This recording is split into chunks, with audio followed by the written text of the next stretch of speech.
मेरी जिठानी और मैंने एक ही दिन दो बेटियों को जन्म दिया, मगर जिठानी की बेटी उसी वक्त फौत हो गई। जिठानी ने मुझे बद्दुआ दी कि अल्लाह करे तुम्हारी बेटी भी फौत हो जाए। अगर ये बच गई तो मैं इसका जीना हराम कर दूंगी। अब मैं हर वक्त अपनी बेटी को जिठानी की नजरों से दूर रखती, मगर जब मेरी बेटी 17 साल की हुई तो हर वक्त उसके सर में दर्द रहता। वो सारा दिन अपने कमरे में अंधेरा करके सोई रहती। एक दिन बेटी का पर्स चेक किया तो दिमाग चकरा गया। मैं भागती हुई बेटी के कमरे में गई। कमरे में अंधेरा था, मगर जैसे ही बेड पर हाथ मारा तो सर पर आसमान टूट पड़ा, क्योंकि वहां तो एक ठंडी चीज। आज फिर मेरी बेटी कॉलेज से आते ही अपने कमरे में घुस गई थी। न सलाम न दुआ और ना ही उसने मुझसे खाना मांगा। मेरी ममता तड़प उठी। मैंने माहम के कमरे का दरवाजा खोला तो वो खिड़कियों पर पर्दे डाले, अंधेरा किए, सर पर कपड़ा बांधे लेटी हुई थी। मुझे तशवीश हुई तो पूछा, बेटा तबीयत तो ठीक है ना तुम्हारी? क्या हुआ है मेरी जान? मैं कुछ दिनों से नोट कर रही हूँ, तुम कुछ उलझी उलझी सी रहती हो। मेरी बात सुनकर माहम ने बेजारी से मेरी जानिब देखा और बोली, मामा मुझे कुछ देर आराम करना है, मेरे सर में दर्द है, आप कमरे से तशरीफ ले जाएं।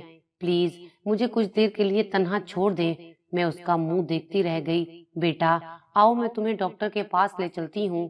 मेरी परेशानी फितरी थी, मगर वो बेड से उठी।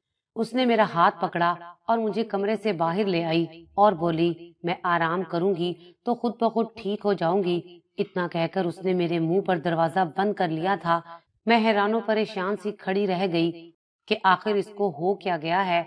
वो रात गए तक कमरे में बंद रहती थी। जावेद साहब आए तो वो भी अपनी लाडली बेटी का पूछने लगे थे। मैंने साफ साफ बता दिया कि मां किसी से बात नहीं करना चाहती, मगर वो उससे मिलने की जिद करने लगे तो हम दोनों माहम के कमरे में चले गए। अब की बार कमरे की लाइट्स ऑन थी। हम जैसे ही कमरे में दाखिल हुए, माहम घबरा सी गई थी। परेशानी उसके चेहरे से साफ नजर आ रही थी। क्या बात है माहम, क्या छुपा रही हो? मैंने पूछा तो वो बुखला सी गई और अपनी बुखलाहट पर पर्दा उसने मुझ पर गुस्सा करके दिया था। मम्मा क्या मसला है आपके साथ? मैं अब बच्ची नहीं हूँ, 17 साल की बालिग लड़की हूँ। मुझे लगता है कि अब आप लोगों को मेरे कमरे में नॉक किए बिना नहीं आना चाहिए था। माहम की बातें सुनकर जावेद साहब मुस्कुरा दिए और बोले, वक्त कितनी जल्दी गुजर जाता है ना। हम माँ बाप अपने बच्चे को हमेशा बच्चा ही समझते रहते हैं। माहम बिल्कुल ठीक कह रही है, वो अब बड़ी हो गई है। फिर वो माहम से मुखातिब हुए, तुम ठीक 5 मिनट के बाद नीचे लाउंज में आकर मुझसे मिलो। जावेद साहब ने इस बात को बिल्कुल मामूली लिया था, लेकिन माँ का दिल तो ढेरों वसवसों में गिर गया था। मुझे दाल में कुछ काला महसूस हुआ।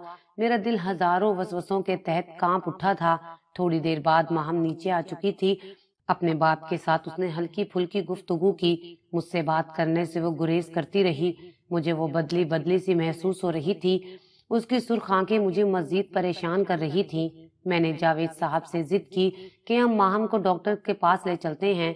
जावेद साहब ने माहम को अपने पास बुलाकर बिठा लिया और बोले, बेटा हम तुम्हें डॉक्टर के पास ले चलते हैं।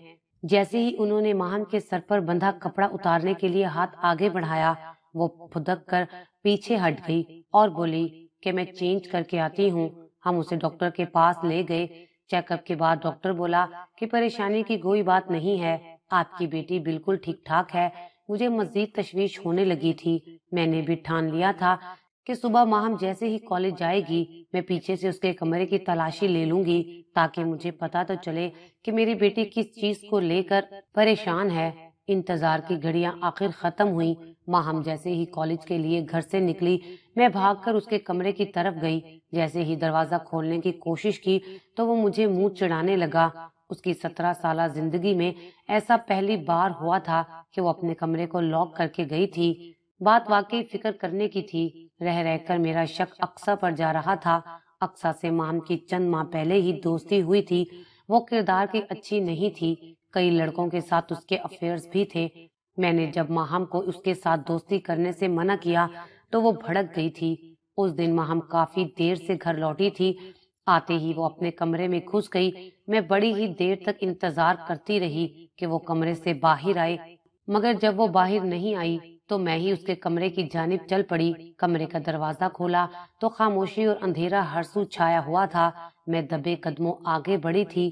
ماہم کا چہرہ اندھیرے کی وجہ سے مجھے بڑی دقت سے نظر آیا تھا۔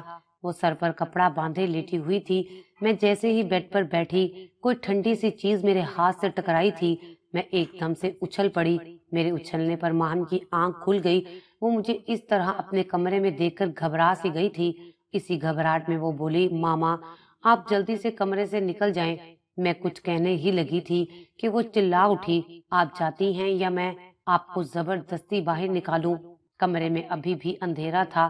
میں اٹھی اور آخری نظر اس کے بیڈ پر ڈال کر دیکھنا چاہا کہ آخر وہ ٹھنڈی سی چیز کیا تھی جو مجھے محسوس ہوئی تھی، لیکن اندھیرے کے باعث میں کچھ نہ دیکھ سکی اور کمرے سے باہر آ گئی۔ شام کے 6 بج چکے تھے۔ اچانک ماہم بن ٹھن کر اپنے کمرے سے نکلی اور گھر سے باہر کی جانب قدم بڑھا دیے۔ میں اس کی جانب لپکی، مگر تب تک وہ گاڑی میں بیٹھ کر جا چکی تھی۔ مجھے اس کی بہت فکر ستا رہی تھی۔ میں نے ایک بار پھر سے اپنی قسمت آزمانے کا فیصلہ کیا۔ میں ماہم کے روم کی جانب تلاشی کی نیت سے بڑھی تھی، لیکن روم آج بھی لاک تھا۔ میں نے اس سے کال کر کے پوچھا تو وہ بولی، میں ارسلان کے ساتھ آؤٹنگ پر آئی ہوئی ہوں، ڈنر اسی کے ساتھ کروں گی۔ ارسلان ماہم کا چچا ذات تھا۔ یہ سن کر تو میں چکرا کر ہی رہ گئی کہ آخر ہو کیا رہا ہے۔ گھر میں بہت خاموشی تھی۔ بس ایسی ہی خاموشی ہمارے گھر میں ماہم کی پیدائش سے پہلے بھی ہوا کرتی تھی۔ مجھے آج بھی وقت یاد ہے جب میرے ساس سسر حیات تھے اور ہم سب ایک ہی گھر میں رہا کرتے تھے۔ میں گھر کی چھوٹی بہو تھی۔ میرے بڑے دیور کی شادی ہماری شادی کے بعد ہوئی تھی۔ میری شادی کے 4 سال بعد آمنہ میری جٹھانی بن کر اس گھر میں آئی تھی۔ میری اور آمنہ کی آپس میں تب تک بہت گہری دوستی تھی جب تک وہ ماں بننے والی نہیں ہوئی تھی۔ شادی کے 3 ماہ کے بعد ہی اس نے خوشی کی خبر سنا دی تو سب میری طرف سوالیہ نظروں سے دیکھنے لگے تھے کہ اب تک میں نے خوشخبری کیوں نہیں سنائی تھی۔ میں سارا دن پڑی روتی رہتی تھی۔ آمنہ بھی اب مجھ سے دور دور رہنے لگی تھی۔ اس دوری کی وجہ مجھے آمنہ کی گود بھرائی والے دن سمجھ میں آئی تھی۔ میں رسم کرنے لگی تو اس نے میرا ہاتھ تھام کر مجھے روک دیا تھا اور بولی، باجی برا مت منائیے گا، مگر بانجھ عورت اگر گود بھرائی کی رسم کرے تو اچھا شگن نہیں ہوتا۔ میں حیرت زدہ اس کا منہ تکتی رہ گئی۔ مجھے آج تک کسی نے بانجھ نہیں کہا تھا۔ اس نے مجھ پر یہ کلنک بھی لگا دیا تھا۔ میرا آمنہ سے اتنا دل برا ہوا کہ ہمارا بول چال بھی بالکل ہی ختم ہو گیا تھا۔ مجھے خود اپنا آپ ایک بوجھ لگنے لگا تھا۔ آمنہ نے اپنے بیٹے کا نام احسن رکھا تھا۔ میں سارا دن روتی رہتی اور اولاد کے لیے دعائیں مانگتی رہتی تھی۔ جاوید صاحب کا بزنس بڑی ترقی پکڑ رہا تھا۔ وہ دونوں ہاتھوں سے دولت کما رہے تھے۔ اب تو میرے شوہر بھی پریشان رہنے لگے تھے کہ آخر اتنی جائیداد جائے گی کہاں، ہمارا تو کوئی وارث ہی نہیں تھا۔ چند ماہ کے بعد ہی آمنہ نے پھر سے ساس کو خوشی کی خبر سنا کر انہیں مجھ سے دور کر دیا تھا۔ وہ دونوں اب میرے شوہر کے لیے نیا رشتہ ڈھونڈنے لگے تھے۔ مجھے لگا تھا کہ اب تو میں برباد ہو جاؤں گی، مگر میرے شوہر نے شادی سے صاف انکار کر دیا تھا۔ آمنہ کی خواہش تھی کہ دوسری اولاد بیٹی ہو جائے تو اس کی فیملی مکمل ہو جائے۔ میری قسمت بہت اچھی تھی۔ خدا کی کرنی ایسی ہوئی کہ میں بھی انہی دنوں امید سے ہو گئی۔ ہمارے گھر میں بہار آ گئی تھی۔ آمنہ کے سوا سبھی لوگ خوش تھے۔ آمنہ کی طبیعت اس بار بہت خراب رہی تھی۔ ڈاکٹر نے پہلے ہی بتا دیا تھا کہ بچے کی حالت کافی نازک ہے۔ پھر ہوا یوں کہ آمنہ نے مردہ بچے کو جنم دیا اور میرے گھر ماہم نے آنکھ کھولی۔ ماہم میری گود میں کیا آئی، آمنہ کی آنکھوں کے آگے تو اندھیرا ہی چھا گیا۔ اپنے بیٹے کے باوجود وہ میری ماہم پر نظر ٹکا کر بیٹھی رہتی، ٹھنڈی آہیں بھرتی رہتی۔ مجھے آمنہ سے بہت خوف آنے لگا تھا۔ میں نے جاوید صاحب کی بہت منت سماجت کر کے نیا گھر لینے کو کہا تھا۔ میں انہیں یہی کہتی تھی کہ آمنہ مجھ سے میری بیٹی چھین لے گی۔ میرا شوہر میری اس بات کو ہنس کر ٹال دیتا تھا، مگر وہ نہیں جانتے تھے کہ میں نے آمنہ کے ہونے والے بچے کے ساتھ کیا کیا تھا، اور اس کا بچہ میری وجہ سے ہی مردہ پیدا ہوا تھا۔ مگر جب میری حالت خراب رہنے لگی تب مجھے ڈپریشن ہو گیا تو انہوں نے نئے گھر کی ضد مان لی تھی۔ پھر آمنہ نے اگلے سال ایک اور بیٹے کو جنم دیا جس کا نام اس نے ارسلان رکھا تھا۔ جس دن ہم نئے گھر میں شفٹ ہونے جا رہے تھے، آمنہ مجھ سے ملنے آئی اور بولی، دعا کرنا اللہ تعالیٰ اس بار مجھے بھی بیٹی دے دے۔ مجھے بیٹیاں بہت اچھی لگتی ہیں۔ اگر اللہ نے مجھے بیٹی نہ دی تو میں تم سے تمہاری بیٹی کو چھین لوں گی۔ میں بد دعا دیتی ہوں کہ اللہ تم سے تمہاری ماہم چھین لے۔ आमना की बद्दुआ से मैं डर गई थी। बड़ी ही अजीब औरत थी, अपने 2 बेटों पर भी राजी ना थी। उस दिन के बाद हमने एक दूसरे से मिलना जुलना ही छोड़ दिया था। सास ससुर के फौत हो जाने के बाद तो हमारा उनसे राब्ता बिल्कुल कट गया था। न हम उनकी खुशी में जाते और ना ही मौत पर। हमें एक दूसरे की बिल्कुल भी खबर नहीं थी। मगर माहम के कॉलेज में एक नई लड़की अक्सा जब से आई थी, हर काम ही उल्टा हो रहा था। उसकी वजह से माहम खासी बदतमीज हो गई थी। और तो और उसने अपने फ्रेंड अरसलान से भी उसको मिलवा दिया था। यूं माहम गड्ढे मुर्दे उखाड़ने उठ खड़ी हुई थी। मुझे अरसलान एक नजर नहीं भाता था, मगर मैं माहम की खातिर खामोश रही। मगर अब ये सब मेरी बर्दाश्त से बाहर हो चुका था। मुझे अनजाने खौफ ने घेरा हुआ था। माहम घर आई तो मैंने उससे कहा कि तुम्हारे चचा अरसलान के लिए तुम्हारा रिश्ता मांग रहे हैं। अब तो तुम दोनों में दोस्ती भी हो गई है, तुम कहो तो हाँ कर दूं। ये बात मैंने बहुत डरते डरते बोली थी। इस बात के पीछे बहुत से खौफ छुपे हुए थे। मेरी बात सुनकर माहम आगे बढ़ी और बोली, मामा, अरसलान मेरा दोस्त है, इससे आगे कुछ भी नहीं। मैं जानती हूँ आपने मुझसे ये सवाल सिर्फ इसलिए किया है क्योंकि आप मुझ पर शक करती हैं, लेकिन मामा, आपको थोड़ी सी तो शर्म आनी चाहिए थी। इतना कहकर वो अपने कमरे में चली गई थी। लेकिन शाम तक माहम का गुस्सा ठंडा नहीं हुआ था, इसलिए मैं उसके कमरे में चली गई। लेकिन मुझे देखकर वो शदीद घबरा गई। उसका कमरा अंधेरे में डूबा हुआ था। सर पर कपड़ा बांधकर वो कोई चीज हाथ में लिए बैठी थी। अंधेरे के बायस मैं कुछ भी न देख पाई। मैं खामोशी से उठकर कमरे से बाहर निकल आई थी और मैं सीधी अक्सा के घर गई। उसको मैंने आड़े हाथों लिया। उससे सच बुलवाने के लिए मैंने उस पर बहुत जोर डाला तो वो बोल पड़ी, आंटी, असल में माहम किसी लड़के को पसंद करती है। माहम ने एक मोबाइल ले रखा है, उस मोबाइल पर वो अपने उसी दोस्त से बातें करती है। अक्सा की बातें सुनकर मैं खामोशी से घर चली आई थी। लेकिन ताज्जुब की बात थी कि मैंने माहम के कमरे से कभी भी फोन पर बात करने की आवाज ना सुनी थी। माहम के बेड पर पड़ी ठंडी सी चीज मोबाइल जैसी भी नहीं थी। पर मुझे लगा कि ये सब मेरा वहम ही है और हकीकत वही है जो मुझे अक्सा ने बताई है। घर आकर मैंने इस बात का माहम से जिक्र नहीं किया था। अगले कुछ दिन हमारे घर सुकून रहा, लेकिन इतवार के दिन अचानक मेरे देवर और जेठानी हमारे घर आ गए। मैं उनको देखकर घबरा गई थी। उनको जल्दी से घर के बाहर से ही चलता करके माहम के पास गई। उससे जांच पड़ताल की, मगर वो नहीं जानती थी कि उसके चचा चच्ची हमारे घर आए थे। मैंने दिल ही दिल में शुक्र अदा किया था। माहम अब भी कमरे में हर वक्त अंधेरा करके लेटी रहती थी। मैं उसकी फिक्र से आजाद हो चुकी थी। मैंने ये सोचकर खुद को समझा लिया था कि इस उम्र में लड़कियां दोस्ती कर ही लेती हैं, मगर मेरी ये बेफिक्री भी ज्यादा दिन तक कायम ना रह सकी। मैं शाम में माहम के कमरे में गई तो उसके हाथ में मोबाइल के बजाय कुछ और ही था। वो चीज मैं गौर से देख ना पाई थी, मगर कुछ था जो मुझे अंदर तक हिला गया था। मैंने माम से साफ साफ पूछ लिया, आखिर तुम्हारे पास ऐसा क्या है जो तुम मुझसे छुपाती हो? माम अचानक से मुझ पर गुस्सा करने लगी। मामा, छुपाती तो आज तक आप आई हैं, कुछ राज की बातें। मुझे आपसे उम्मीद नहीं थी। खैर, आप ये सब छोड़ें और आमना चच्ची के घर जाएं, उन्होंने भी आपसे कोई जरूरी बात करनी है। माहम की बात सुनकर मैं अपने आपे में ना रही। मुझे नहीं मालूम था कि माहम किस चीज की तरफ इशारा कर रही है। मैं फौरन उठी और आमना के घर जाने के लिए गाड़ी में बैठ गई। उनके घर पहुंचते ही मैं खूब बरसी, अपने देवर और जेठानी को उनकी औकात याद दिलाई और साफ साफ अल्फाज में समझा दिया कि मेरी माहम से दूर रहें। तभी मेरे देवर बोले, यही बात आज मैं तुम्हारी बेटी को समझाने आया था कि वो मेरे अरसलान से दूर रहे। उनकी बात सुनकर मैं परेशान सी हो गई। आमना के लबों पे तल्ख मुस्कुराहट फैली हुई थी। अब मजीद कुछ भी कहने सुनने की मुझ में ताकत नहीं थी। मैं खामोशी से घर आ गई थी। घर आकर मैंने अपने शोहर के सामने अपना सारा दुख दर्द रख दिया था। अपने सारे वसवसे उनको सुनाकर रोने लगी थी, मगर उन्होंने एक लफ्ज भी शफकत का नहीं बोला था। उल्टा वो मुझ पर ही बरस पड़े थे। जिंदगी में पहली बार वो मुझसे इतनी ऊंची आवाज में मुखातिब हुए थे। उन्होंने मुझे बहुत समझाया था कि बेगम, इतनी बड़ी गलती मत करो। पहले भी मैं तुम्हारे कहने पर अपने भाई से अलग हुआ हूँ, और अब तुम क्या चाहती हो? वो ये कहकर बाहर चले गए थे और मैं खुद को बेबस महसूस कर रही थी। कोई मेरा साथ देने को तैयार नहीं था।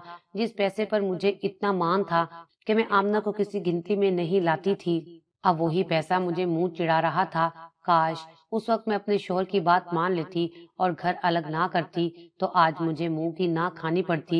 मैं कुछ करने की हिम्मत रखती थी और ना ही ताकत। बस उठकर माहम के पास चली गई थी। मुझे कुछ समझ नहीं आ रहा था कि मैं क्या बात करूंगी, क्या कहूंगी, क्या सुनूंगी, लेकिन फिर भी मैं उसके पास चली गई थी। वो फिर से हाथ में कुछ पकड़े बैठी थी। मैंने उस चीज की जानिब कोई तवज्जो नहीं दी। मैंने आखिर बात शुरू की थी, माहम तुम क्या चाहती हो? मेरी बात सुनकर वो बड़े आराम से बोली थी, मामा अरसलान के साथ शादी करना चाहती हूँ। उसकी बात सुनकर मेरा दिल बुरी तरह से धड़का था, लेकिन मैं अपने जज्बात पर काबू डालकर बोली, ऐसा नहीं हो सकता क्योंकि अरसलान अच्छा लड़का नहीं है। माँ मुस्कुरा दी और बोली, तो मामा क्या आप अच्छी लड़की थी? मेरे बाप ने भी आपसे गुजारा किया है ना? खैर अरसलान के वालिदैन मेरा रिश्ता लेकर आने वाले होंगे, तब तक मैं बाबा को कुछ दिखाना चाहती हूँ। ये कैसी बहकी बहकी बातें कर रही थी वो, मेरी समझ से तो सब बाहिर था। माँ हमने तकिए के नीचे से कुछ निकाला, वही चीज जो वो मुझसे छुपाया करती थी। मैंने उस चीज की तरफ देखा तो मैं सांस भी न ले पाई थी। वो तो मटका था, वही मटका जिसमें मेरे बहुत से राज छुपे हुए थे। माँ हम तुम क्या करने जा रही हो? मेरी बात सुनकर वो मुस्कुराकर बोली, मामा मेरे साथ हैं, बाबा आपको सब कुछ समझा देंगे। माहम ने मेरे सर पर बम फोड़ डाला था। मैं एकदम बौखला गई और बौखलाहट में वहां से उठकर उसके पीछे आ गई थी। मैं रोती रही और अल्लाह ताला से माफिया मांगती रही थी। मुझे मालूम था कि मेरा अब बहुत बुरा अंजाम होने वाला था। मेरे शौहर भी आ गए थे। शायद माहम ने उनको भी कॉल करके ऑफिस से बुला लिया था। माहम ने बिना कुछ कहे वो मटका उनकी तरफ बढ़ा दिया और बोली, बाबा मामा ने आपको सारी जिंदगी धोखा दिया है, इसमें सारे सबूत मौजूद हैं। मेरे शोहर जावेद साहब बड़ी हैरत से कभी मुझे तकते तो कभी माहम को। उन्होंने सोफे पर बैठकर वो मटका खोल लिया। उसमें बेशुमार खत उनकी गोद में आकर गिरते चले गए थे। उन्होंने बारी बारी उन खतूत को पढ़ना शुरू किया था। उनके चेहरे की हालत बदलती जा रही थी। जाहिर है कोई भी गैरतमंद शख्स अपनी बीवी के आशिक के खतूत पढ़कर कैसे सब्र कर सकता है। उन्होंने वो सारे खत उठाकर फेंक दिए। तभी काम करने वाली ने आकर बताया कि हमारे मेहमान आ चुके हैं। मेरा दिमाग एकदम से घूम गया था। मैं पागलों की तरह लाउंज में आई थी। जी कहिए कैसे आना हुआ? मैं चिल्लाकर बोली थी। आमना मुस्कुराकर बोली, हम माहम को अपनी बेटी बेटी बनाने आए हैं। मैं गुस्से से बेकाबू होती जा रही थी। मक्कार औरत, तुम जानती हो ना ये रिश्ता नहीं हो सकता। फिर तुमने अपने बेटे के पैरों में बेड़ियां क्यों नहीं डाली? या फिर कहीं तुम ही ने तो ये खेल नहीं रचाया? माम आगे बढ़ी और मेरी आंखों में आंखें डालकर चिल्लाई थी, क्यों मामा क्यों? आखिर क्यों नहीं हो सकता ये रिश्ता? मैं एकदम चिल्लाकर बोली, क्योंकि अरसलान तुम्हारा भाई है। पूरे लाउंज में खामोशी छा चुकी थी। माहम रो रही थी। जावेद साहब आगे बढ़े और उन्होंने मेरे मुंह पर थप्पड़ों की बरसात कर दी थी और बोले, मैं आज अभी और इसी वक्त तुम्हें तलाक देकर फारिग कर दूंगा। तुम्हारा तो पूरा वजूद ही धोखा है। तुम तो फितना निकली। माहम रो रोकर एक ही सवाल कर रही थी, मामा आपने क्यों किया मेरे साथ ऐसा? मैं भी रो दी और बोली, तुम्हारी चच्ची अपने साहिबे औलाद होने पर बहुत फख्र करती थी। उसे बहुत घुमंड था। उसने मुझे एक दिन कहा था कि बाजी इतना पैसा होने का क्या फायदा जब आप अपने आप से बांझ होने का कलंक ही नहीं उतार सकती। यकीन मानो माहम, मुझे आमना की बातें बहुत दुख पहुंचाती थी। मैं सारा सारा दिन रोती और खुद को बद्दुआएं देती थी। जावेद साहब भी औलाद न होने पर परेशान थे और मेरी सास मेरे लिए सौतन ढूंढ रही थी। उन दिनों मैंने बहुत ज्यादा जहनी अजियत सही थी। मेरा बस चलता तो मैं खुद को खत्म ही कर लेती। फिर ये हुआ कि हमारे घर आमना का एक कजन कुछ दिन रहने के लिए आया था। एक दिन मेरे देवर फजल भाई और आमना की बहुत लड़ाई हुई। फजल भाई आमना पर शक करने लगे थे, मगर वो बेकसूर थी। इस झगड़े के बाद आमना का कजन चला गया था। फिर 2 माह के बाद आमना ने खुशखबरी सुनाई। मैंने आमना से उसके होने वाली औलाद मांग ली। मैंने उसके आगे झोली फैलाकर कहा कि तुम अपनी होने वाली औलाद पैदा होते ही मुझे देखकर मुझ पर एहसान कर देना। आमना मेरी बात सुनकर बहुत तलख हो गई और बोली, क्यों बाजी, मैंने यतीम खाना खोल रखा है क्या जो बांझ औरतों को औलाद बांटती फिरूं? मैं बांझ लफ्ज से तंग आ चुकी थी। वो मुझे बार बार बांझ क्यों कहती थी? मैंने भी आमना को मजा चखाने का फैसला कर लिया था। उस पर मैंने अपने पैसे का जोर और दबाव डाला, मगर वो ना मानी। फिर मैंने एक शैतानी मंसूबा बनाया। میں نے اپنے ہاتھوں سے خط لکھے اور آمنہ کو کہا کہ یہ خط تمہارے کزن نے بھیجے ہیں۔ وہ حیران رہ گئی تھی اور پھر میرا یہ وار کام کر گیا۔ آمنہ ڈر گئی تھی اور اس کو ڈرتا دیکھ کر میں نے مزید ڈرا دیا۔ یوں میں ہر روز نیا خط لے کر آتی جس کے شروع میں میری جان لکھتی تھی۔ آمنہ بہت ڈر گئی تھی۔ میں نے اس سے کہا کہ ان خطوط کا راز راز ہی رہے گا، اگر تم اپنا ہونے والا بچہ مجھے سونپ دو۔ آمنہ نے مجبور ہو کر میری بات مان لی۔ جس دن ماہم اس دنیا میں آئی میں نے تمہیں آمنہ سے چھپا لیا۔ آمنہ بیچاری نے یہ مشورہ دیا کہ اس کا بچہ پیدا ہوتے ہی مر گیا تھا، جبکہ میں نے حاملہ ہونے کا جھوٹا ڈرامہ رچایا تھا۔ اور پھر جب آمنہ کو معلوم ہوا کہ وہ خط تو میں لکھتی تھی، اس کے کزن نے تو کبھی خط بھیجا ہی نہیں تھا، تب اس نے مجھے بد دعا دی تھی کہ ماہم تمہاری بھی نہ رہے۔ ماہم دیکھو، آج کے بعد تم کہاں رہو گی؟ میری بات سن کر سبھی خاموش ہو گئے تھے۔ میں نے آمنہ کے لیے جو گڑھا کھودا تھا اس میں تو میں خود ہی گر گئی تھی۔ میں رو پڑی تھی، اور ماہم تم نے یہ کیا کیا؟ اپنے ہی بھائی کو پسند کر لیا۔ میں بہت پریشان تھی۔ ماہم، تمہیں آخر وہ مٹکا ملا کہاں سے تھا؟ ماہم زاروں قطار رو رہی تھی، پھر بولی، بابا، اصل میں ارسلان اقصیٰ کا دوست تھا۔ ایک دن ارسلان اقصیٰ کے لیے بالکل ایسا ہی مٹکا لے کر آیا تھا اور بولا یہ میری ماما نے بنایا ہے۔ میں وہاں تو خاموش رہی، مگر گھر آ کر میں نے اسٹور روم چیک کیا۔ مجھے شک تھا کہ ایسا مٹکا ہمارے گھر میں بھی پڑا ہوا ہے۔ میں نے ایک بار دیکھا تھا۔ میں نے وہ مٹکا ڈھونڈا اور اگلے روز کالج لے گئی۔ اس مٹکے پر آمنہ لکھا تھا۔ بس پھر ارسلان مجھے اور اقصیٰ کو اپنے گھر لے گیا۔ وہاں آمنہ مجھے چوم چوم کر رونے لگی اور کہنے لگی کہ میں ان کی سہیلی کی بیٹی ہوں۔ انہوں نے مجھے بتایا کہ آپ نے ان کی سہیلی سے مجھے زبردستی چھین لیا تھا۔ پھر انہوں نے مجھے ایک کپڑے میں تعویذ باندھ کر دیا اور کہا کہ میں ہر شام اندھیرا کر کے اپنے کمرے میں لیٹ جاؤں اور سر پر اس تعویذ کو باندھ دیا کروں تو اللہ تعالیٰ مجھے جلد ہی میرے حقیقی والدین سے ملا دے گا۔ میں نے ان کی بات پر عمل کیا اور پھر مجھ سے میرے والدین ملنے چلے آئے اور ہر رات سے پردہ بھی اٹھ گیا۔ ماہم رو رہی تھی، میرا دل اس کو دیکھ دیکھ کر کٹ رہا تھا۔ پھر وہ بولی، میں بہت پریشان ہو گئی تھی، سارا دن اس مٹکے کو چومتی رہتی تھی۔ پھر میں نے ایک دن اس مٹکے کو کھولا تو مجھے اندر سے خط ملے، جنہیں پڑھنے کے بعد مجھے آپ سے نفرت ہو گئی تھی کہ آپ نے میرے بابا کو دھوکہ دیا ہے۔ مگر مما، آپ نے صرف میرے بابا کو ہی نہیں بلکہ ہم سب کو دھوکہ دیا ہے۔ پھر ماہم جاوید صاحب سے بولی، بابا، آپ کی اجازت ہے تو میں اپنے حقیقی والدین کے گھر چلی جاؤں، ان کے ساتھ رہنے لگوں۔ ماہم کی بات سن کر میرا تو کلیجہ ہی پھٹ گیا تھا۔ میں جلدی سے آگے بڑھی اور بولی، ماہم، میں تمہارے بغیر نہیں جی پاؤں گی۔ وہ آگے سے بولی، آپ مر ہی جائیں تو اچھا ہوگا۔ ماہم کی بات سن کر لگا کہ جیسے میں واقعی ہی مر گئی ہوں۔ جاوید صاحب سے اجازت لے کر ماہم ہمارے گھر سے چلی گئی تھی۔ اب وہ اپنے بابا سے ملنے ان کے آفس چلی جاتی تھی، مگر اس نے ایک بار بھی پلٹ کر میری خبر نہیں لی۔ جاوید صاحب مجھ پر نظر ڈالنا بھی گوارا نہیں کرتے تھے۔ میں سارا دن روتی رہتی ہوں۔ میں نے لوگوں کے ساتھ دھوکہ کیا تھا، آج قسمت نے میرے ساتھ دھوکہ کر دیا، اور اتنا بڑا دھوکہ کہ میں کسی کو منہ دکھانے کے قابل بھی نہیں رہی ہوں۔